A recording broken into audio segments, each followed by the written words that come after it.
बोजू यता हेर्नु त यता हेर्नु यता यता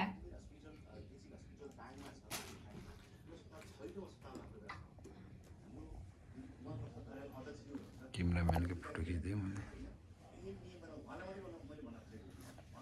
त्यसले चाहिँ उसलाई त्यस्तो गर्नु भन्छ खालि आवाज चाहिँ देख्ने भयो होला बोजू किन आँखाचिम्मा गर्नु भयो आँखाचिम्मा नगर्नु है हेरिराख्नुहोस् के